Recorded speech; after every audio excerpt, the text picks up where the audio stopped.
سڵاو بینەرانی خۆشەویستی تەلەڤیزیۆنی کۆمەڵە، زۆر خۆشحاڵم بۆی جارێکی تر دێمەوە خزمەتتان لە بەرنامەی دیالۆگدا. ئازیزان، ماوەیەک لەوە پێش دەنگێکی مەساحبەیەکی دەنگی وەزیری دەرەوەی ئێران جەوادی زەریف تەشەنەی کردە دەرەوە. ئەم دەنگە ئەم فایلی دەنگیە تۆزێک ئەتوانم بڵێم لە ئاستی جیهانیدا دەنگدانەوەی بوو و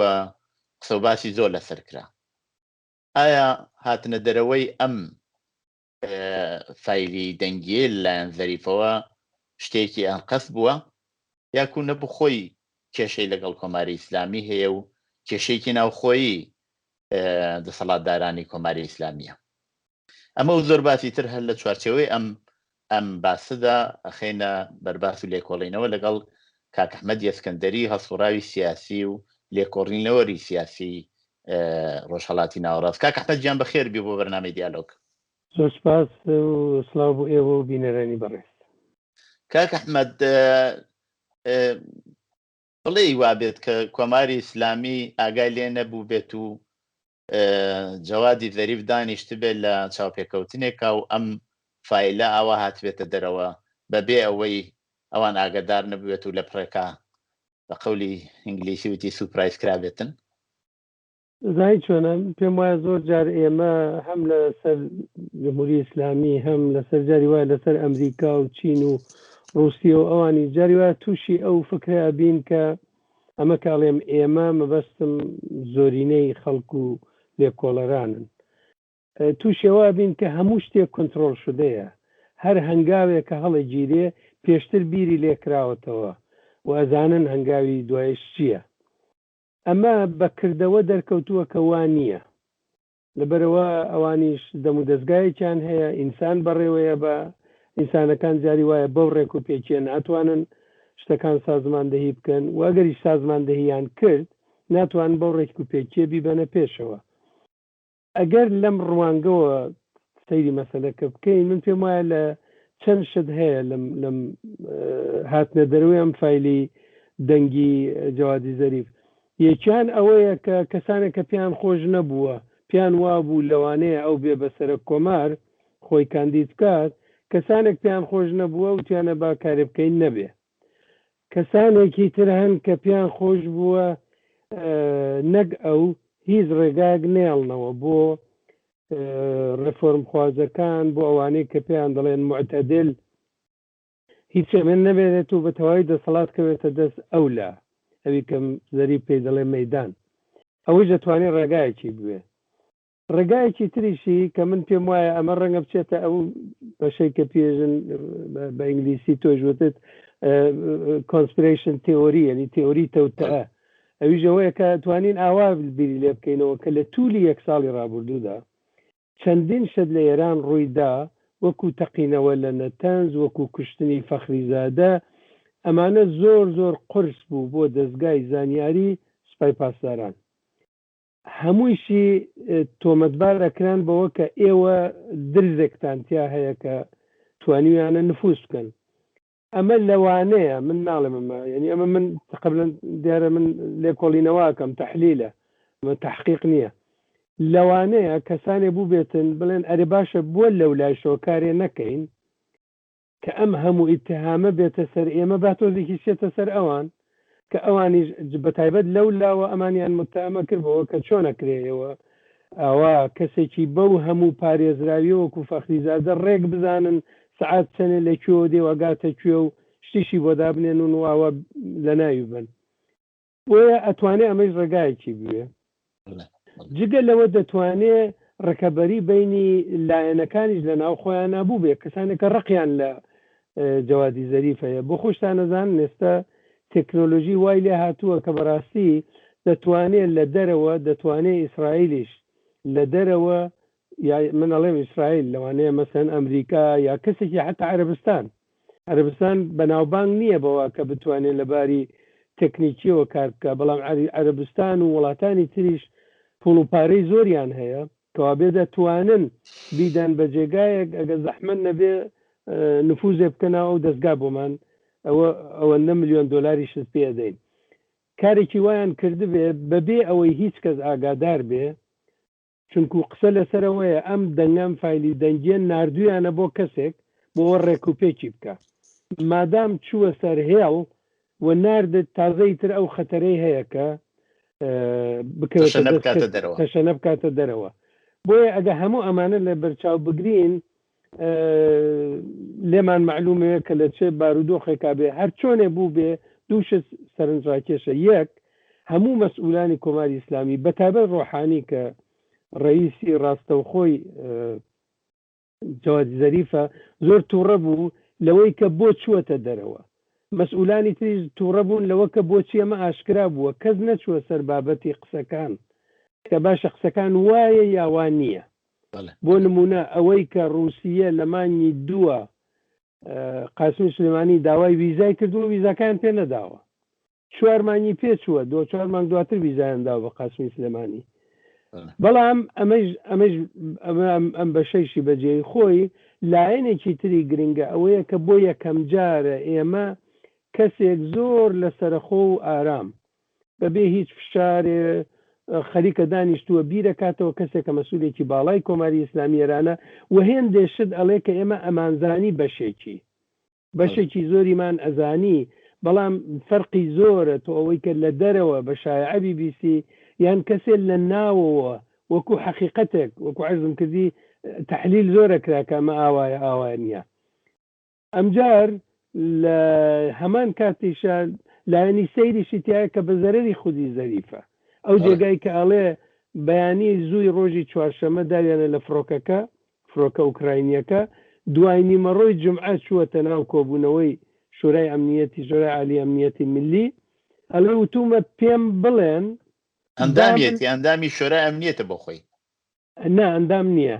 ئەو لەو کەسانەیە کە ئەچی ئەندامەکانی سەرۆکی هینەکانن دوو نمایندەی خامنەیە لەگەڵ سەرۆکی دەستگاکان بەهەرحاڵ ئەڵێ پێم وتم پێم بڵێن ئەگەر پێم بڵێن من نەتوانم چارەیەکی بکەم یانی چی چارەی بکەم یانی ئەچم لە دەرەوە درۆتان بۆ ئەەکەم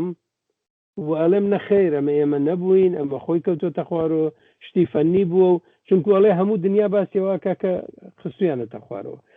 ئەوە یعنی مجموعەیەکی ئالۆزام قسانە بەڵام هەر چۆنێ بێ بە بڕوای من ئەمە بوو بە خاڵێکی وەرچەرخان یاوەکو بە فارسی ئەڵێن بوو بە نقطە عەتفێ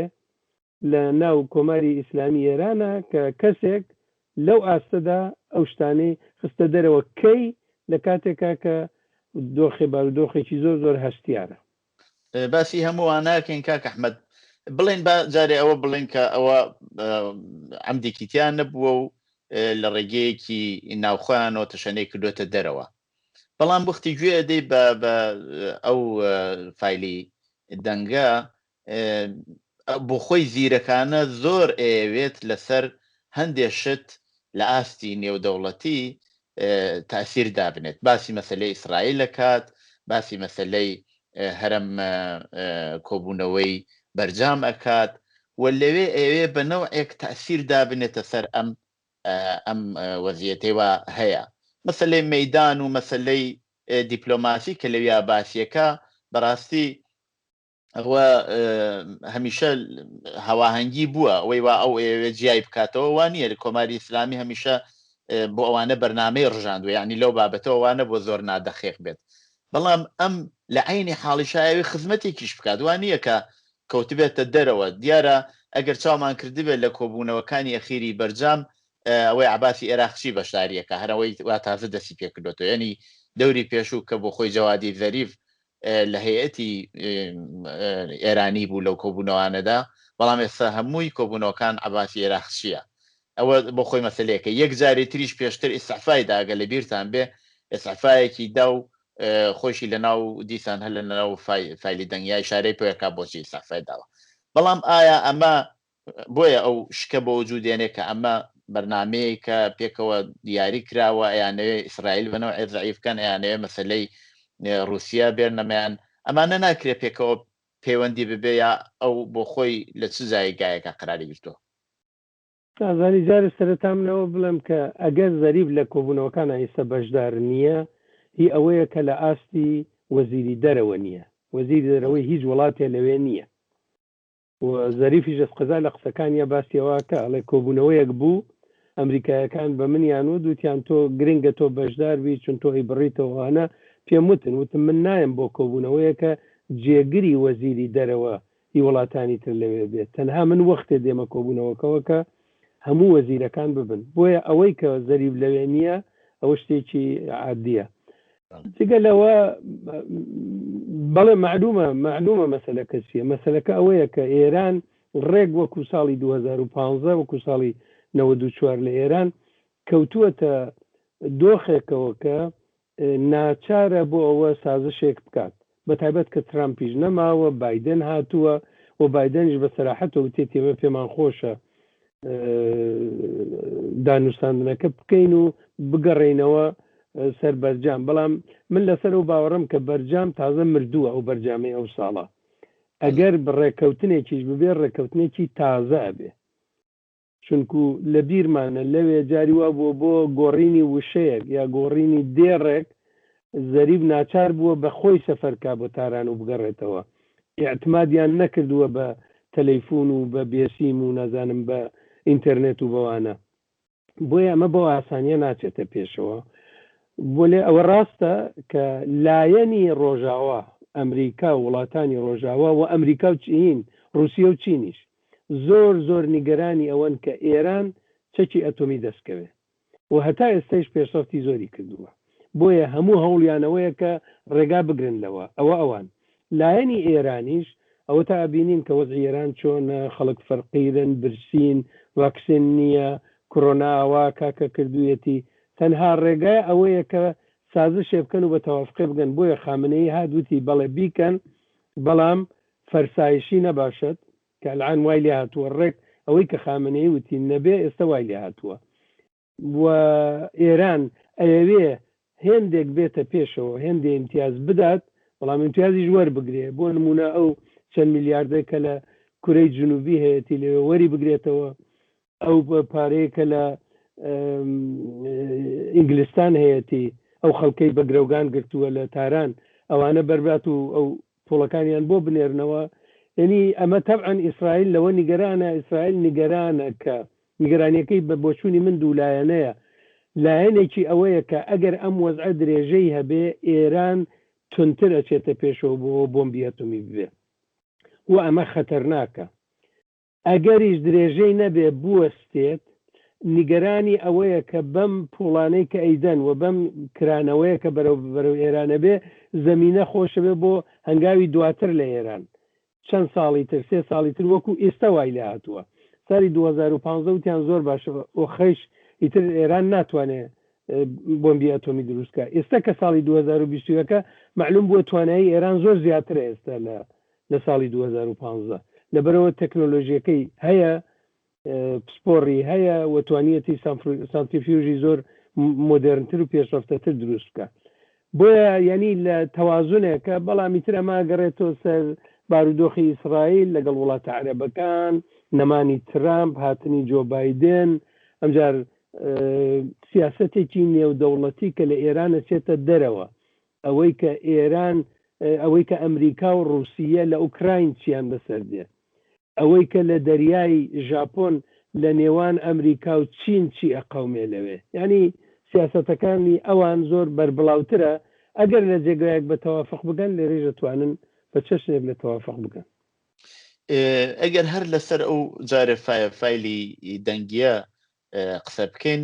و هەرو بەحسێ وا ئێوە کردان لەسەر مەسەلەی بەرجام کە دوایش دینە سەر مەسەلەی هەڵبژاردننی سەرۆک کۆمار لە ئێران بەڵام هەر لەسەر مەسەلەی بەرجام و دەوری ئەو فایلی سەوتیە ئەگەر بوەستین بتەوەجە بین کە لە مەسەلەی بەرجامە غەرب و ئەمریکا لە موقعیەتێکی زۆر سەرەوەترە لەو تەوازنی هێزە لە مەزاکراتەکە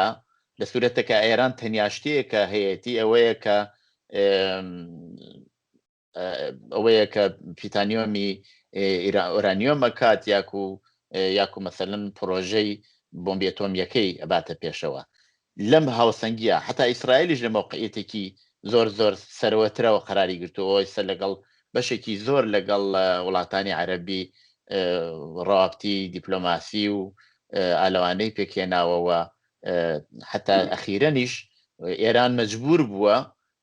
بووە لەگەڵ لە تازەی لە چەند دانیشتن لە تەریخی عێراقەوە لەگەڵ عەربستان دابنیشت. ئەمانە پێتان وایە ئەم فایلی سەوتیە لەسەر ئەم ڕەوەندە هیچ تەئسیرێکی ئەبێت یان نا؟ نعم فایلی سەوتیە ئەبێ یەکشمان لەبەرچاو بێت، ئەویژەوەیە کە ئەو زانیاریانە کە ئێمە هەمانە ئەوەی کە ڕۆژنامە نووسەکان هەیەە و لەم لاولۆلا لە ڕۆژنامە و لە تەحلیلا دێتە دەرەوە زۆر جیاوازە لەو زانیاریانە کە دەستگاهای استیخباراتی و دەستگاهای جاسووسی لە سەر ئێران هەیەە. ئەوان زانیاری وردیان هەیە کە ئەم زانیاریانە هیچ وەق نایەتە دەرەوە. ئێستا ئیسرائیل مەجموعەیەک زانیاری هەیە لەسەر کۆماری ئیسلامی ئێران کە هیچ وەق لە هیچ هەلومەرجێکە هیچ بەرپرسێکی ئیسرائیلی نەخۆی دێتە دەرەوە بەر تەلەڤیزیۆن و رادیۆ باسی بکە نائیدەن بە ڕۆژنامە نووسێکیش. ئەمە بۆ ئەمریکا ژوایە، رووسیای ژوایە، وڵاتانی تری ژوایە. بۆیە ئەم بەشەی ئەوە جێبەجێ بووە. بەڵام جگەلەوە من باوەڕ ناکەم تەسیرێکی زۆری بوێ. لە ئەمریکا دەنگدانەوەیەکی پچووکی هەبوو ئەویژەوە بوو کە وتیان چۆن جانکێری کە وەزیری دەرەوە بووە زانیاری نهێنی داوە بە جەوادی زەریف، بەڵام ئەو زانیاریانە هیچی نهێنی نییە و جانکێری جوابیشی داوەتی هیچی نهێنی ڕەتشەکە. ئەوەی کە ئیسرائیل 200 جار جواد زەریف بەڵێ ئیسرائیل جانکێری بە منی وتووە وەزیری دەرەوەی ئەمریکا کە 200 جار ئیسرائیل حملەی کردووە بە هێزەکانی ئێمە جاخۆوە ئاشکرا بووەوە، یعنی ئەوە لە ناوچەکەدا زانرا بوو. یا ئەوەی کە مەسەلەن فڕۆکەی ئیران ئەیر لە بینی تاران و دەمەشقا هاتوچۆکانی زیاتر کردووە و چەک و کەسی سەرباز و کەسی ئەرتەشی هاتوچوو پێ کردووە. بۆیە من باوەڕ ناکەم لەویا شتێکی زۆر تەسیرێکی وەک بێت. بەڵێ نەخێر ئەوە کە بینە سەر مەسەلەی انتخاباتی سەرۆکۆماری ئەوش بۆ خۆتان ئاماژەتان پێ کرد زەریف بۆ خۆی لەو فایلی دەنگیشا باسەکە کە ئەو بۆ خۆی بەنیاز بۆ خۆی کاندید بکە بۆ سەرۆکۆماری. مەسلەی وەزیەتی سەرۆکۆمار ئێستا بەڕاستی کۆماری ئیسلامی زۆر نگەرانە نەتوانێت خەڵک بێنێتە سەر سنووقەکانی ڕێی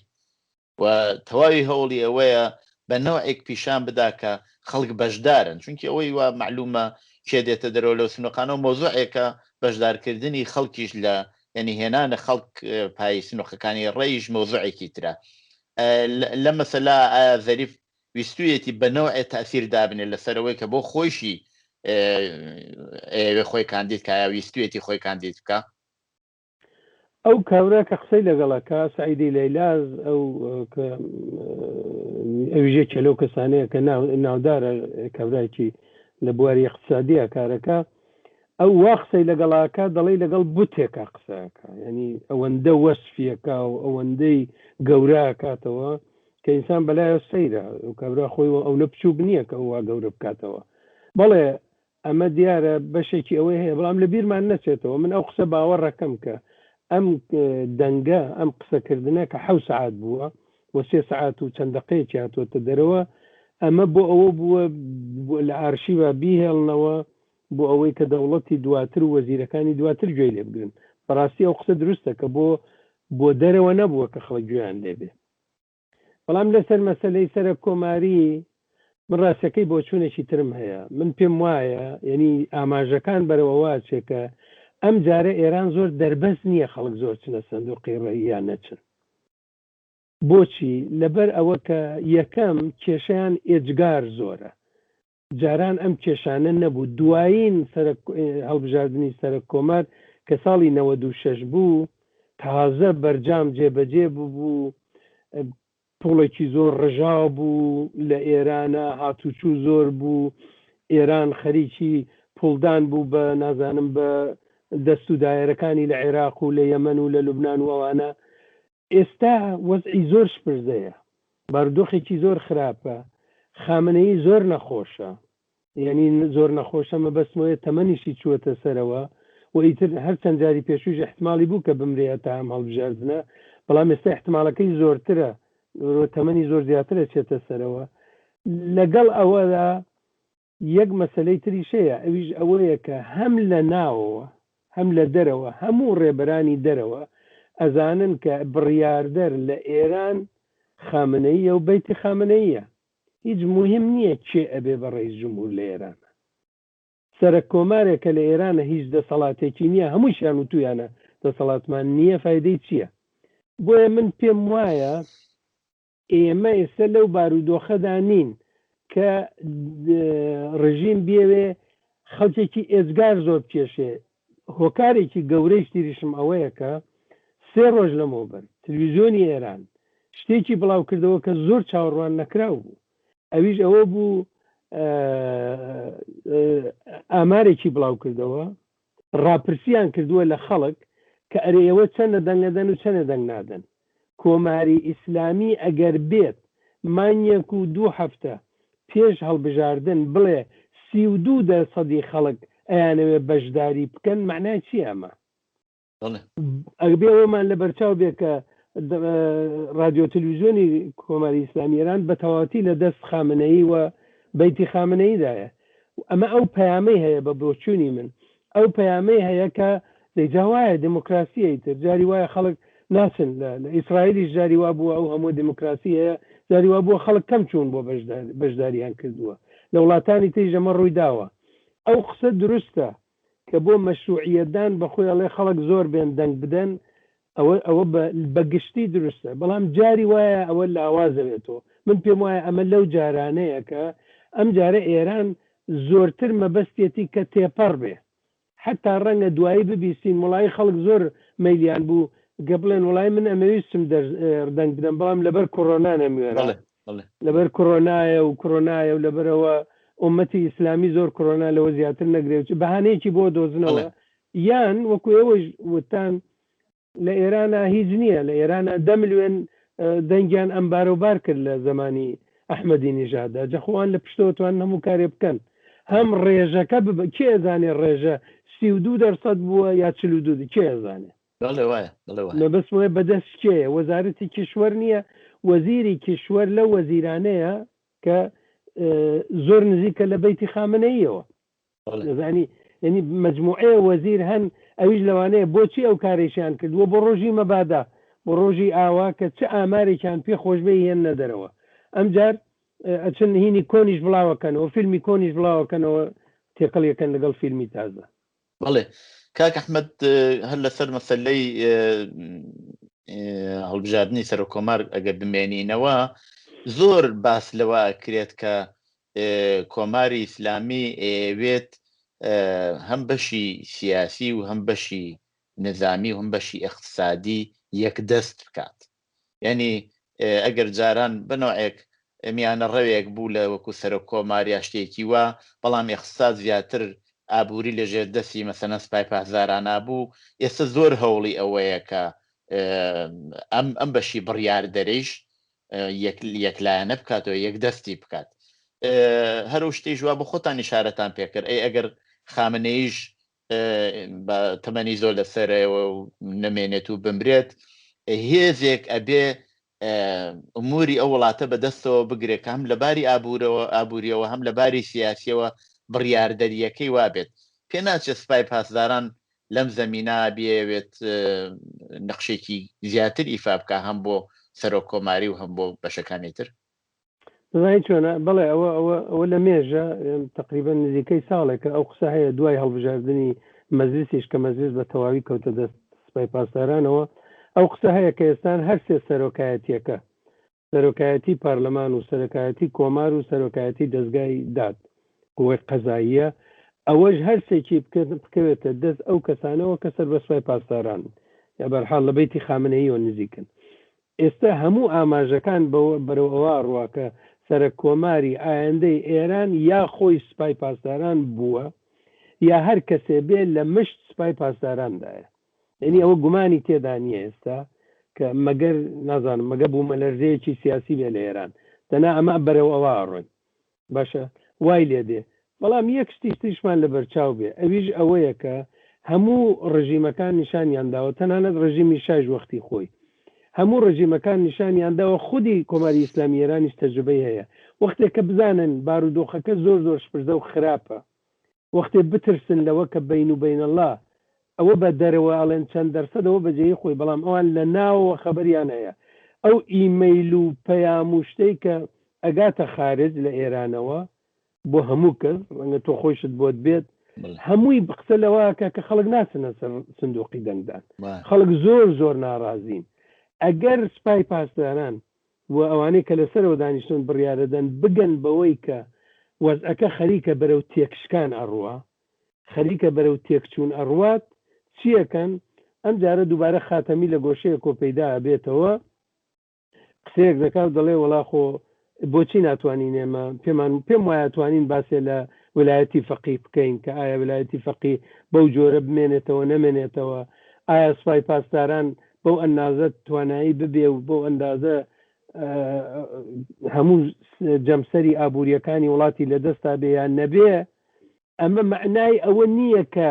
خاتەمی کەوتەتە دژایەتی لەگەڵ سپای پاسداران و خاتەمی لایەنگری ئاڵوگۆڕی بنەڕەتیە لە کۆماری ئیسلامیان نە ئەوە نییە ئەمە معنای ئەوەیە کە سپای پاسداران و ئەوانەی کە لەسەرەوە دانیشتون لە بنەوە چوون لەگەڵ خاتەمی قسەیان کردوتیانە با بە ئێوە ڕاستەکەن ئێمە زۆر ڕۆیشتوین و وەزعەکە وانییە و پێمان خۆشە تەشیفتان بێتەوە و لە تەلەڤیزیۆنێکە مصاحبەیەکی لەگەڵاکەن و بێتەوە سەر ئەگەڕێتەوە یعنی بەڕاستی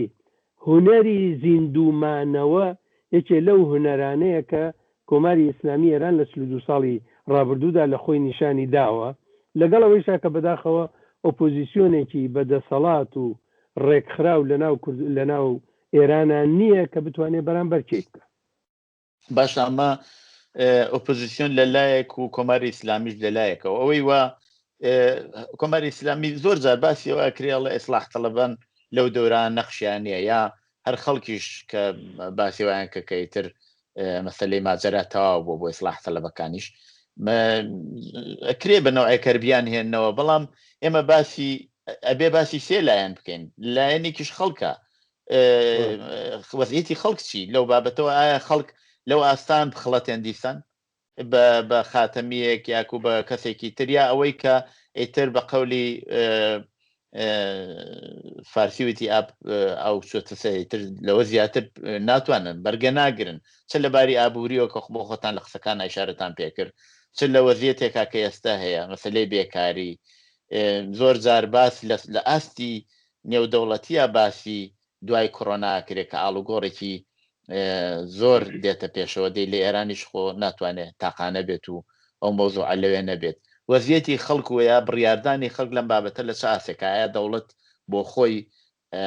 ئەو مەوزوعی دەرکردەیانە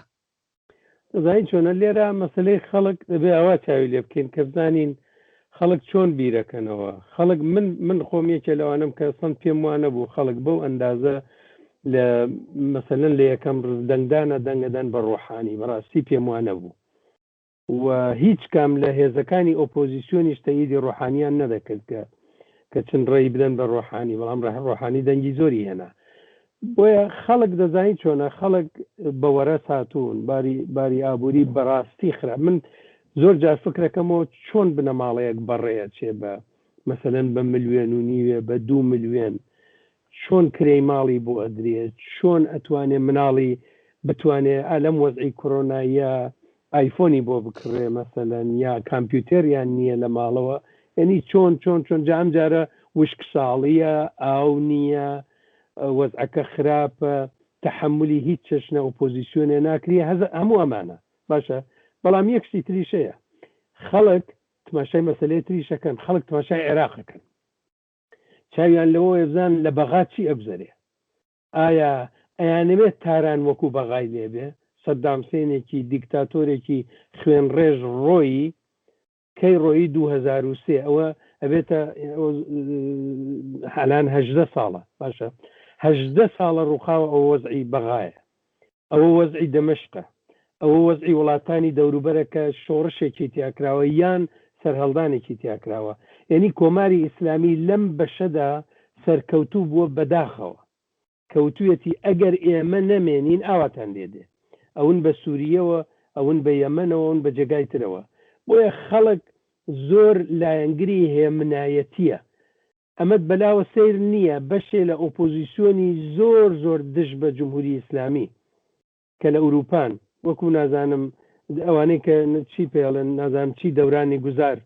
لەوانە و سەڵتەنە تەڵەبەکان و هیچ کامیان لایەنگری ئەوە نین بە توندوتیژی ئەم ڕژیمە بڕوخێ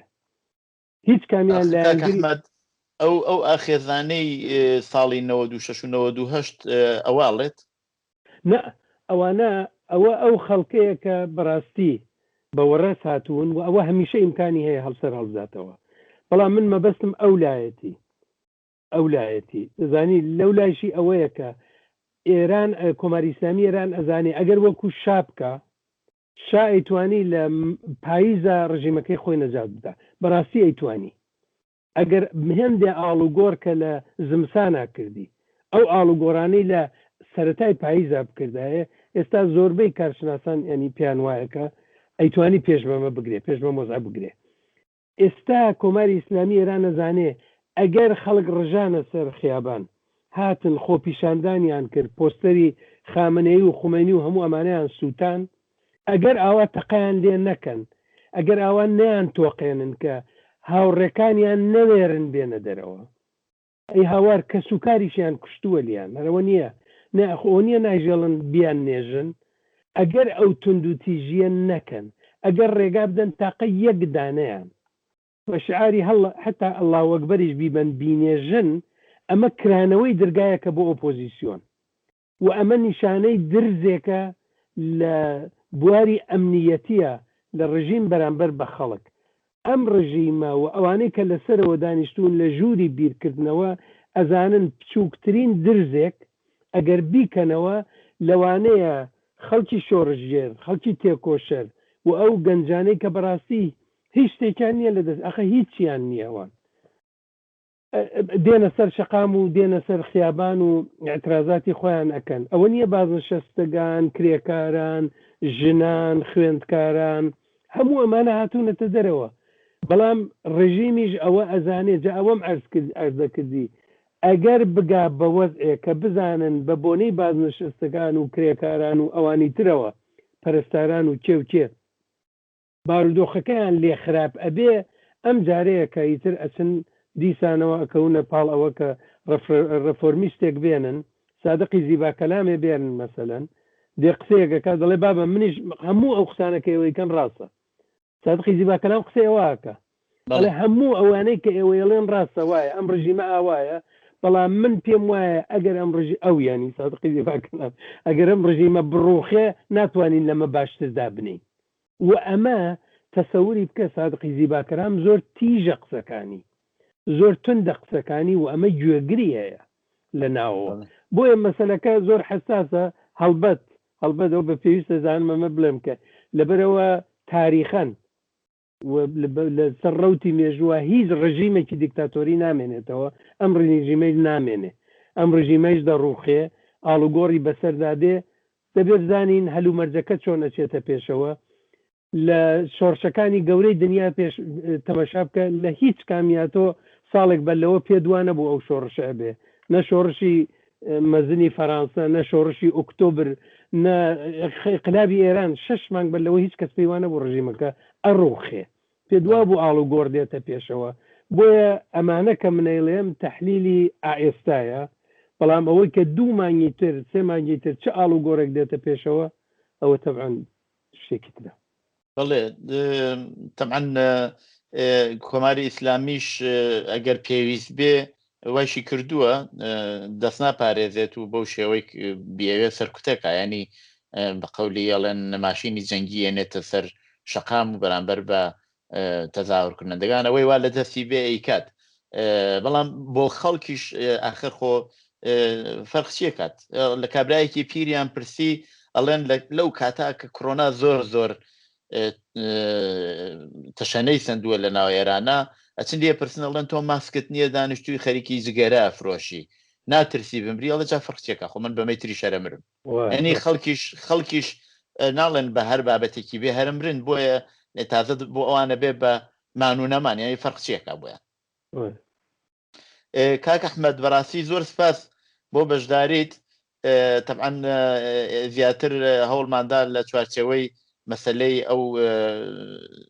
فایلی دەنگەی زەریفەوە قسە بکەین باسی مەسلەی سەرۆکۆماری و هەروەتر مەسلەی بەرجامیشمان کرد حتمما لە کات و ساتێکی تریشدا دینەوە خزمەت و زۆر سپاس بۆ بەشداریتان لەو بەرنامەیەدا منی زۆر سپاستانەکەم کات و ساتێکی خۆش بینەرانی خۆشەویستی تلویزیۆنی کۆمەڵە بەنجۆراتینە کۆتایی بەرنامەی دیالۆگ تا دیالۆگێکی تر ماڵەوە